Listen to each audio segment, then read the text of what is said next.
This has been an incredible run of presentations all day, and certainly in this session. Celie set it off, Camila brought it, Dr. Mark Anthony Neal, and now we get to close out with Harold. And for those who have been watching, I've been pulling some of your comments and questions from the chat box. So if we do have a chance for Q&A, I look forward to having all of them back for that. So with that, I am going to hand this over to Harold, whose presentation is titled, perhaps you recall, Gett Off, the Quintessential Maxi-Single. Number one, I'm standing because not only am I in work mode, but that's essentially the spirit that I have after listening to Celie, Camila, and Dr. Mark Anthony Neal. So it's only right that I be standing. I wanted to, number one, tackle this particular topic.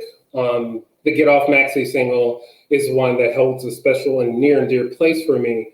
And there's so much to unpack in Prince, with Prince being in conversation, there's so much activity culturally that I want to highlight that I think influenced what he poured into the context of the maxi-single. And before I go any further, I want to, number one, before I get off this slide, dedicate my presentation to Darren Poindexter. Some of you may know that Darren, early on in the online Prince community, Darren was a pretty popular figure, and for good reason. He's one of the kindest people and one of the biggest Prince fans you could ever want to know or want to meet. And he passed away this week. So I want to go ahead and dedicate this to him. And without further ado, we can go ahead and get started. Ultimately, my walk through the maxi-single won't be necessarily comprehensive. I only have 20 minutes and there's so much to unpack. The video for Gangsta Glam is like 2 presentations all in one. So I won't be hitting on everything, but my main focus is to hit on 3 particular musical components that again, I believe that influence some of the contents that we got on the maxi-single, both in sonic form as well as video-wise. And I'm actually going to start at the Arsenio Hall show.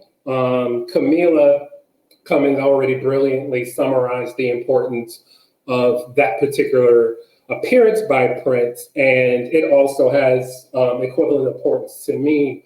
I wanted to start just to kind of build some context with a personal anecdote. So this particular appearance happened on a Monday, and that's important to note for a particular reason.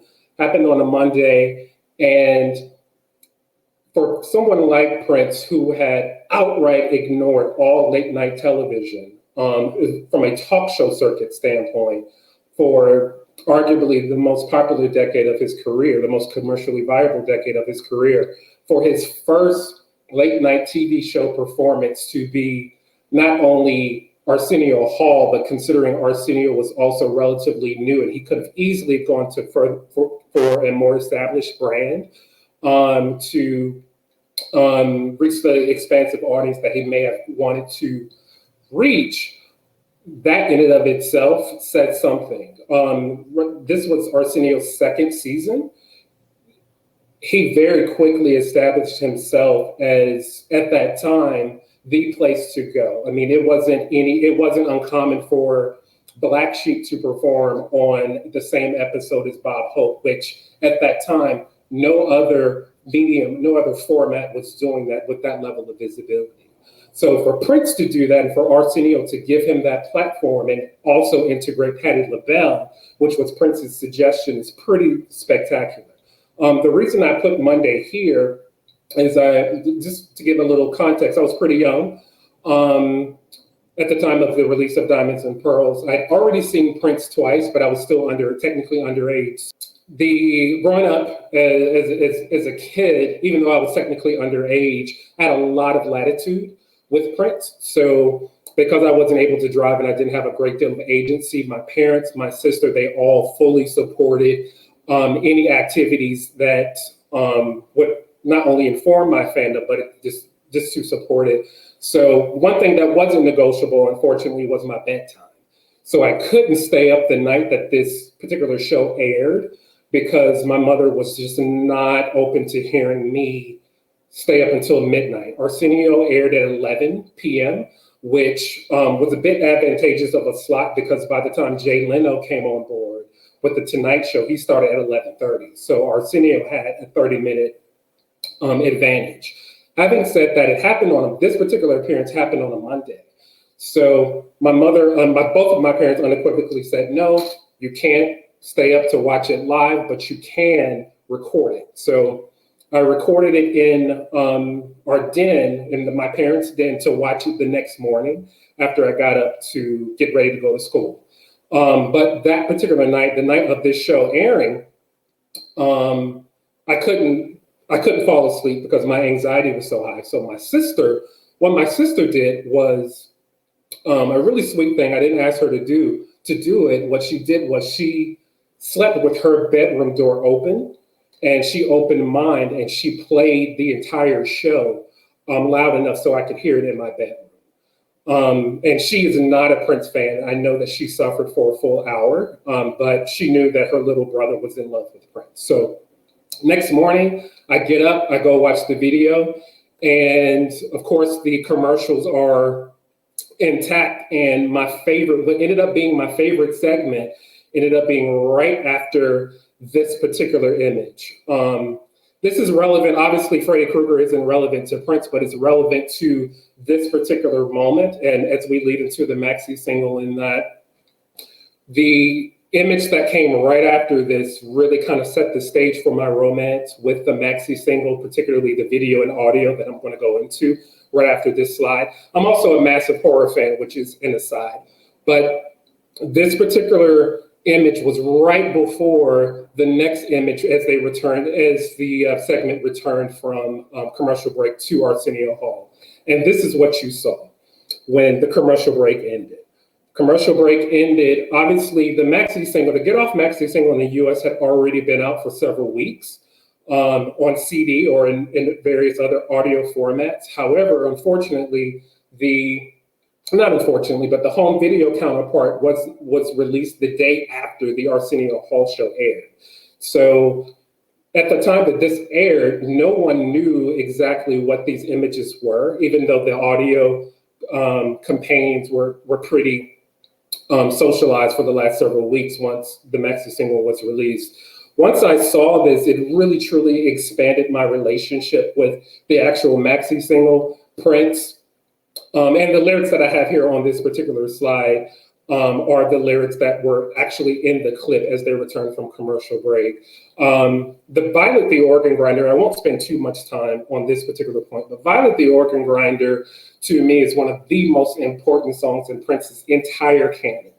I could have done the entire presentation on that, but one of the reasons that it does have that level of importance for me is that it's in the same canon as When Doves Cry or Tambourine, and that is so uniquely Prince, and it's many tapestries, it's many layers that exist within that mix.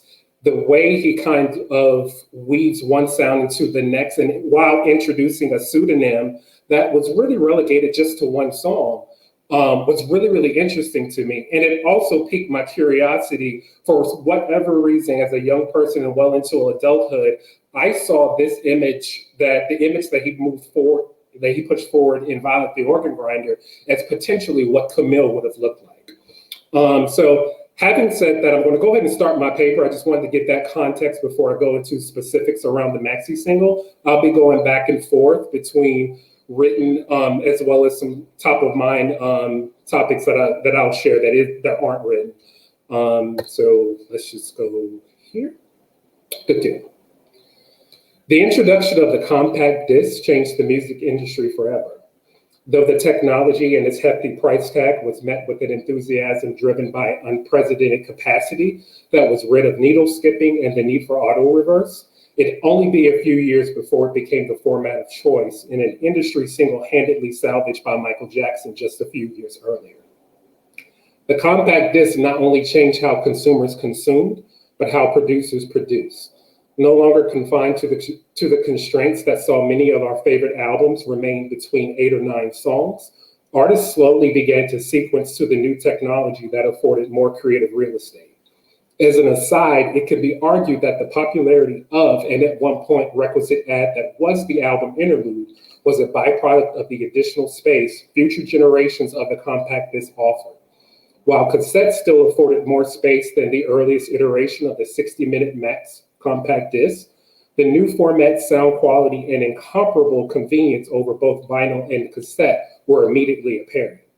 As much as the popularity of physical formats has fluctuated over the last 2 decades, with digital platforms soon becoming another standard, the introduction of the compact disc and its impact can still be felt, particularly with the volume of material associated with the single album release.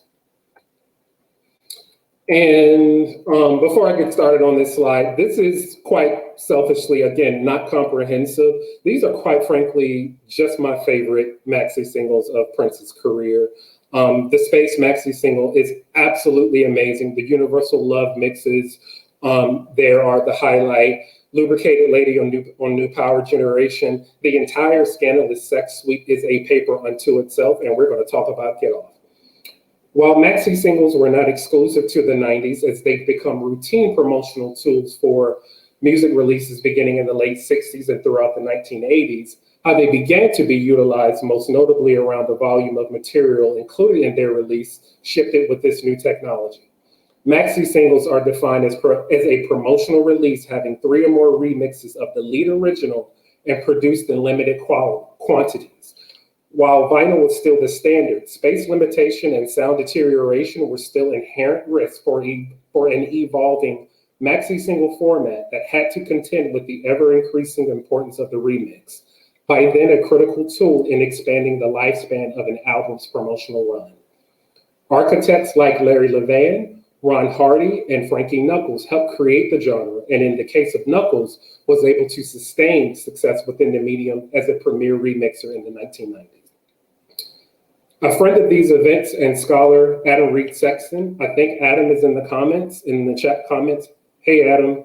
A friend of these events and scholar, Adam Reed Sexton, explored Prince's use of B-sides to not only release more material, but to circumvent censorship in 2019 during the Batman Symposium.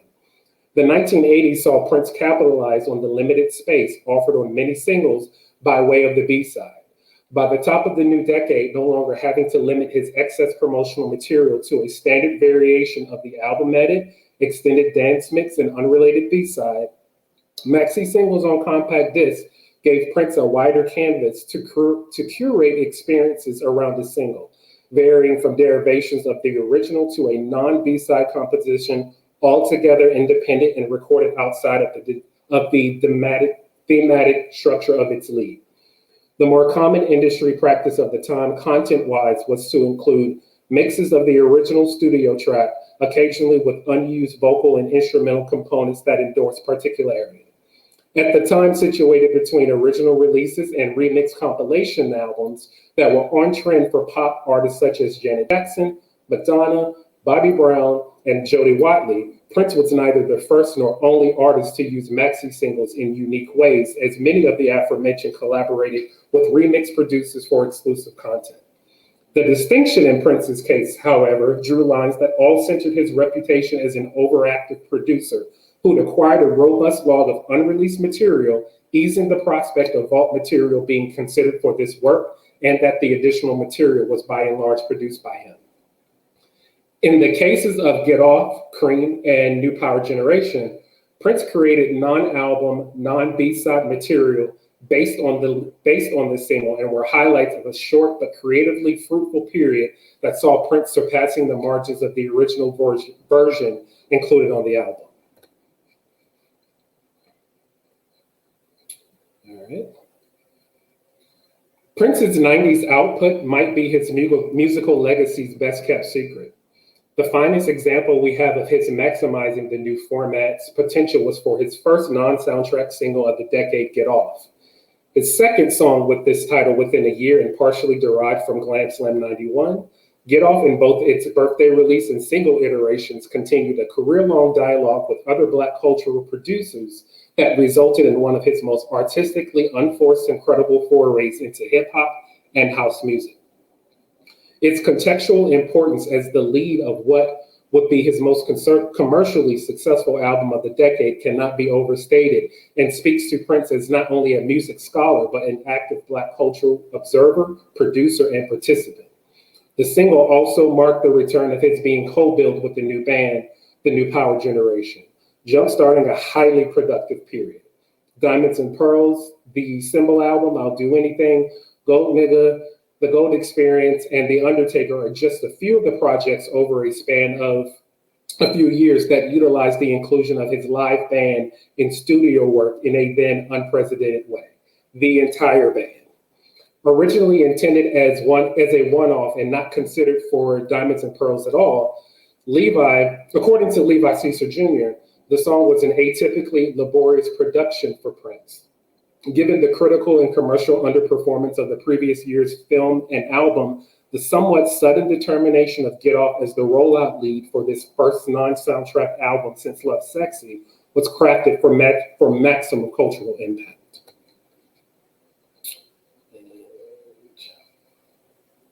All right, and this obviously isn't the damn near 10-minute mix. It's just a picture of one of the mini promos.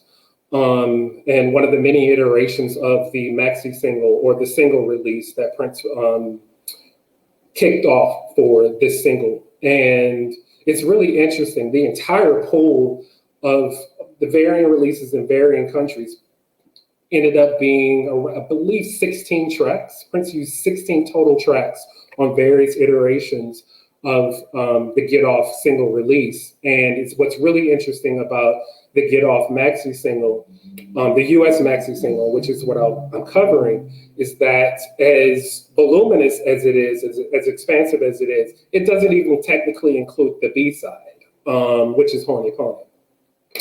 The damn near 10-minute mix was delivered to club DJs nationwide to commemorate Prince's 33rd birthday. The future success in its soon-to-be single form can be attributed partly to its fusion of two newer Black art forms that were, on the surface, outside of Prince's geography, but when integrated with his own style, created a competitive uniqueness that quieted speculation of his relevance in the new decade. Now, in this picture, this is a picture of DJ Tracks out of Chicago. And I've also listed, not all, it's not a comprehensive list, but just a list of some of the heavy hitters that Prince sanctioned house remixes from in the 1990s, either directly in support of his work or for Prince associates, i.e. Paisley Park artists. So that's just kind of to give you an example of, prior to this particular maxi single release, Prince's own engagement with formal hip hop producers, and which is part of the reason why, even though Steve Silk Hurley wasn't the first person that Prince engaged as a house remix producer, there's something very unique about how Steve Silk Hurley functioned with Prince and Prince's own engagement with the remix and what I consider validation. So on this slide, we have a picture of J.M. Silk. I won't spend too much time on this point because my fear is, number one, running out of time, and also being redundant with a project that I did for D'Angelo a few years ago during the Love Sexy Symposium, where I spoke about J.M. Silk. I actually showed a clip of them performing Jack Your Body, and them ending it with a sample from Kiss. And having said that, this particular remix stands out in a way that not only did Prince create a visual specific to that remix, but Prince continued to perform Steve Silk Hurley's remix almost as frequently as his own version.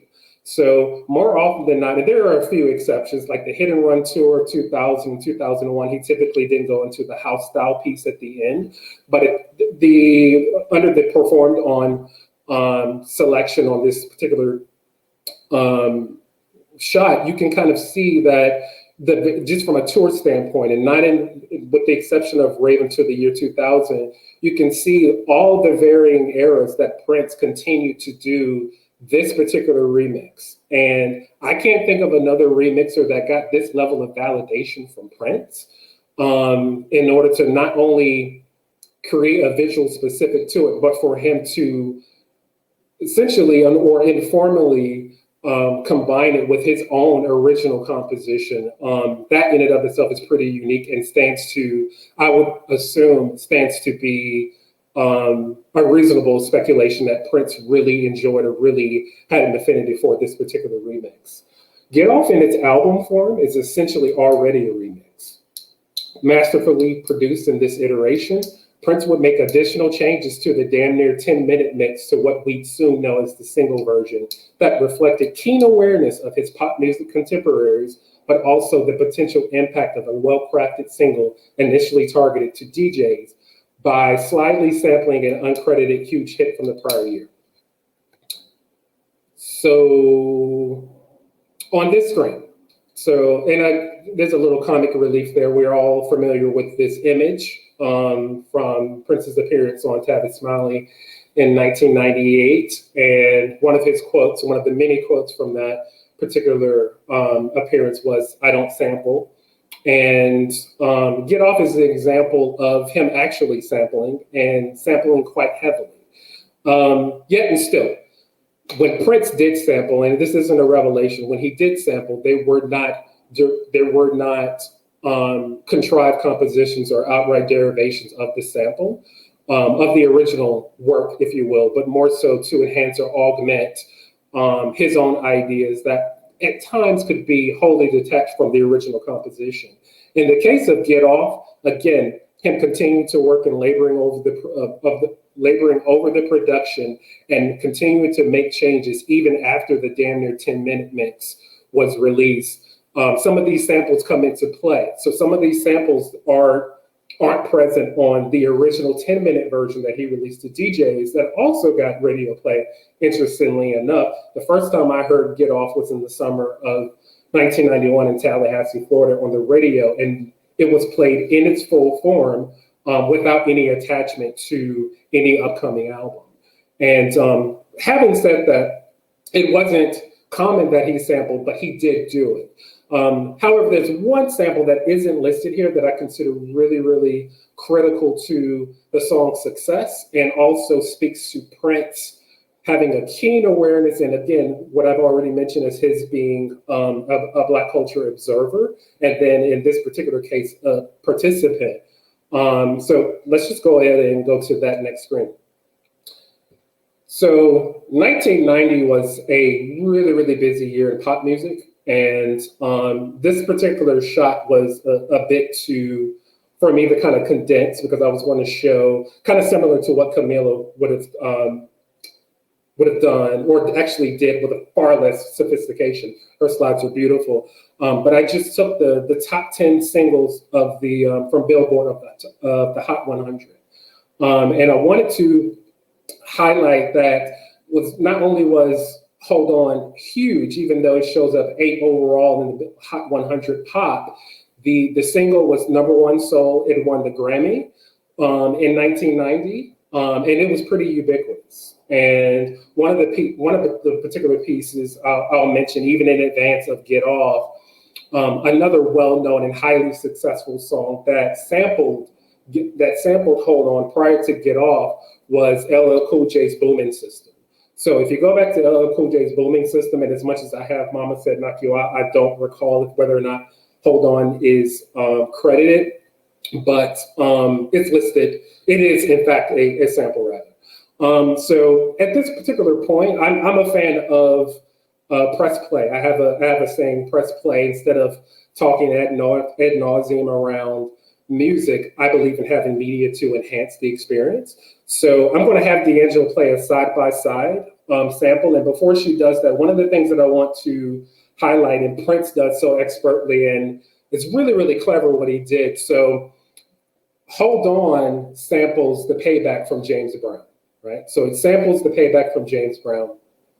Prince's portal to the Payback sample is through Hold On, okay? So he's, unlike the previous screen where I showed the 5 samples listed there, and I believe 3 of them belong to James Brown. This one in particular, he's entering James Brown's canon through In Vogue. And how do we know he's doing that? So on the In Vogue version of Hold On, which samples the Payback, There are added tambourines. There are added tambourines that are not present in the payback. So Falser and McElroy produced Hold On, and in Gett Off, Violet the Organ Grinder, Clockin' the Jizz, and Gangster Glam, the sample is there, but it's most prominent in Violet the Organ Grinder. What Prince did was truncated the bass line in Vogue's version and maintained the integrity of their tambourines. So you'll hear the tambourines, you'll hear a portion of In Vogue's bass line, and he replays it. So clever, very apparent, but very clever and not an outright sample. So at this point, obviously, because of all the technology, I was super nervous. I had the luxury of having D'Angela display the videos for me. So D'Angela, if you can play video number 2, and we'll be looking at Hold On, an instrumental passage from Hold On, as well as a passage from Violet the Organ Grinder, which, again, all 4 of those compositions I listed in the Gett Off Maxi single have this sample. It's just most prominent in Violet the Organ Grinder. Okay. So number 1, that's probably the first time in the last 30 years where I've heard Violet the Organ Grinder and not moved, but I did a pretty good job. So without further ado, hopefully you guys heard the similarities. I encourage you to do your own research, and you can thank me in my inbox. All right, so the influence of go-go music on Prince is criminally underexplored. The foundational pulse of Gett Off and its B-side, Horny Ponies, musical arrangement is rooted in the art form originating in Washington, D.C., the first majority Black city in the U.S. that maintained this majority population status until the 2000s, only dipping below the 50% mark for the first time in over 50 years in 2011. I've found that much of the commentary, particularly in real time around Prince's exploration into hip hop, lazily misses the consideration that much of what's been deemed as rapping by Prince falls into this regional tradition and go-go's interpretation of emceeing and crowd control as a pillar of its own sound. Though the genre centering percussion remained on the margins of pop music in the early 90s, one of pop's biggest stars seemed to quietly find inspiration in the young art form. While Prince's own views on and participation in sample-based hip hop may have continued to evolve over time, go-go's use of rap in conjunction with live instrumentation, requisite vocal tonalities, and tight ensemble arrangements allowed him to employ his abilities as a singer without abandoning a band for 2 turntables. Go-go freed Prince to participate in a trend developed south of his professional debut, but do so without negotiating his status as band leader. The most worn reference to the half-sung effect Prince uses on songs like Gett Off and Sexy MF inevitably compares it to a style popularized by James Brown, but given go-go's signature rhyme cadences that expanded beyond Prince's blueprint and the call and response interaction Prince himself mastered during the Parade era, I would argue that much of the rhythmic and vocal influence on full display in Gett Off belongs to the art of go-go as well. A musical style first introduced by Junkyard Band saw the creation of the 1 mic, 2 mic, 3 mic vocal dynamic, which holds the second vocal presence as the hype man to the 1 mic, who is identified as the talker. This is the exact style that Prince employs on Gett Off, with Tony M dominating the hook in his speaking voice while Prince manages the verses. Gett Off in go-go terms sees Prince as the talker 1 mic, with Tony M as the 2 mic. In its original form, the song provided a fertile 10 minutes that Prince could extrapolate innumerable ideas from while remaining within the framework of this composition. The Gett Off Maxi single sees Prince extend the already go-go influenced rhythm of the 10-minute original into other compositions like Violet the Organ Grinder, Gangsta Glam, Clockin' the Jizz, with a total runtime of over 45 minutes, longer than his first 4 albums. Similarly, Chuck Brown, the godfather of go-go music, created the sound by playing nonstop percussion in between songs in sets to preclude concert goers from sitting or leaving between songs and during breaks. He would notoriously give full performances featuring several songs built around a single nonstop rhythm, eventually becoming standard practice. In 1986, when Def Jam Records released the hit go-go song Sardines by Junkyard Band, Prince records what might have been the first of his many go-go influenced songs, The Ball. The tempo, bassline, cowbell, and snare reminiscent of a timbale are more Southeast DC than North Minneapolis, and stands as a stylistic anomaly in comparison to the other material produced in its window. Like many popular hip-hop acts at the time, like Eric B. and Rakim, Big Daddy Kane, the Beastie Boys, Kool Moe Dee, and producers Teddy Riley and Herbie Lovebug, hip-hop began sampling go-go music almost as quickly as sampling became standard, with Curtis Blow famously using Trouble Funk's Pump Me Up as basis for its biggest hit, If I Rule the World, in 1985.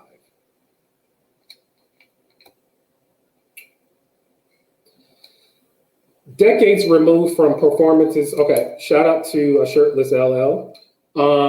Decades removed from performances by Nas and Kendrick Lamar that featured their live work with orchestral accompaniment, and years before projects like Buckshot LaFunk and Jazzmatazz would widen commercial appetites for live instrumentation in hip-hop contexts, the normalizing of live musicians augmenting mainstream hip-hop studio and live performances was slowly taking shape, with 1991 also being the year of this pivotal performance by LL Cool J on MTV's Unplugged, also featuring performances by De La Soul and A Tribe Called Quest. Before I move on, excuse me, the reason that I've selected these 5 album releases is that I wanted to contextualize it again, as much as it's kind of the norm now to, when in attendance of a hip hop performance, to see live instrumentation, or in some cases exclusively live instrumentation to augment the emceeing. That wasn't the case in 1991. LL Cool J's performance of Mama Said Knock You Out on MTV in 1991 was a huge deal. And when you go back to that particular time, and I purposely chose 5 releases within that particular window, and all of them came not only after Gett Off, but also after LL Cool J's performance. Arrested Development Unplugged, even though it was recorded in 92, it was released in 93. The brand new Heavy Rhyme Experience was released in 92. Buckshot LaFunk, I believe, was 94. The Roots Organists, which was their debut, was 93, as was Jazzmatazz. So what Prince was doing with his with the integration of Tony M, for better or for worse, regardless of where your preferences or your biases lie, that wasn't happening even in hip hop circles. So I wanted to make sure that I got that point out before I moved on to the next slide. For years in the online Prince community, the dismission of Prince's engagement with hip hop implored me to unpack the motivation for said resistance. While sonic preferences and fan territorialism driven by 80s romance attributed to some, much of the supposed inferiority of Prince's 90s output, partly because of its inclusion of rap, has anti-Blackness to thank. I've found that many of these conversations disputing Prince's use of rap were not a matter of employment, but largely attributed to Prince being in conversation with a newer Black art form, in 1991 still dominated by the Black and brown communities that originated. As a massive Michael Jackson fan at the time, similar criticisms were made of that year's Dangerous album, the bulk of which was created in partnership with Teddy Riley. What was Prince doing adding a rapper to his band just 5 short years from being the everyman flower child? What was the biggest selling artist of all time doing making a new Jack Swing album? Rap found a home in the live musicianship that was go-go music long before the music industry, which may have created a portal for Prince's own developing comfort. As much as Prince was criticized for responding to a trend by including a rapper in his band, it can also be read as innovation. In 1991, outside of go-go, mainstream hip-hop bands were not doing this. The musical arrangements to songs like Gett Off, Jam of the Year, Call the Law, and Xenophobia further illustrate the influence of go-go culture on Prince's work both inside and outside the studio. So that's the end of my presentation. My last slide is of DJ Sam Burns, Sam the Man, based, born and raised in DC. He also passed away last year. I wanted to give homage to him as well. one of the things that I mentioned a little earlier before leading into D'Angela's playing of the Invoke sample was that I believe in media to enhance, to enhance and augment my points. So what I've done is prepared a quick video. It's a few minutes, which is why I've tried to make this particular just part of the presentation as swift as possible. So I wanted to allow enough time for us to get to the video, which I think will further support my ideas around Prince's conversation with go-go, Prince's fascination and love for go-go music, as well as it's a pretty easy, or I think it would be a lazy pivot to think that it was just something that he went into in the spirit of jamming or improvising. But as we'll see in the video clip that D'Angelo is about to share, number one, that go-go influenced quite a bit of his studio work in addition to his live improvisation. So without further ado, I'm finished with this part of the presentation, and we'll go ahead and watch the clip.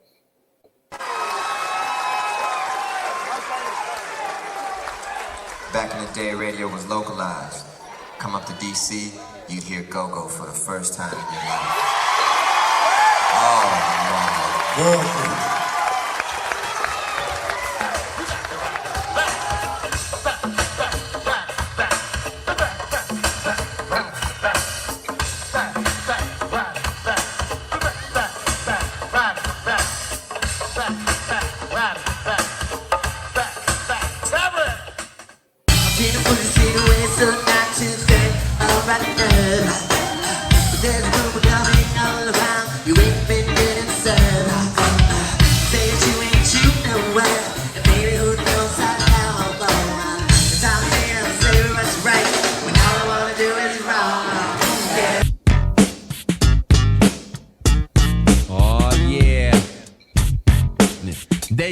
There you go.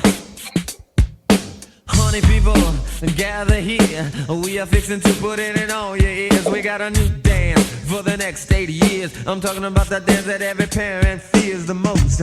It's a sex dance, it's a new dance. It's rocking from coast to coast.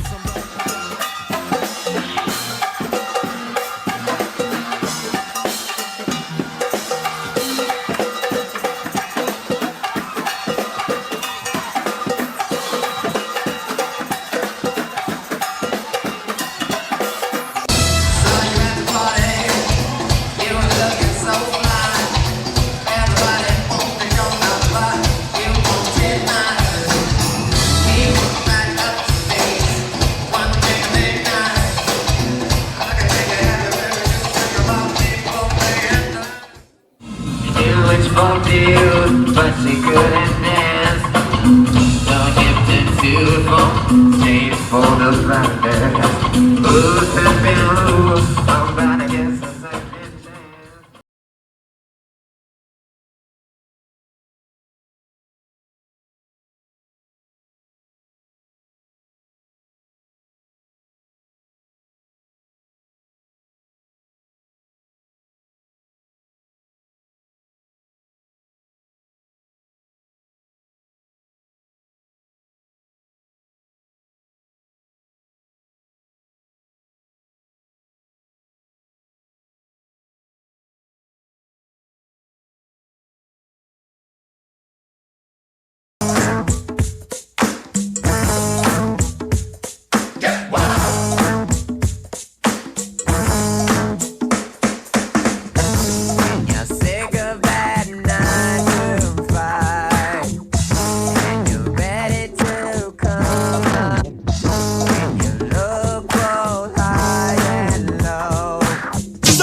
come around when everyone's having a ball. And by the way, that reminds me of a party, y'all. Northside Mini, Twin Cities, midsummer on the scene, and my people get busy frying up the bird. You ever heard, of a party being ready without a money making pot of spaghetti? Yo, but what y'all laughing at? I had to take it for the fingers, represent $10 a crack, yo, and that's profitable.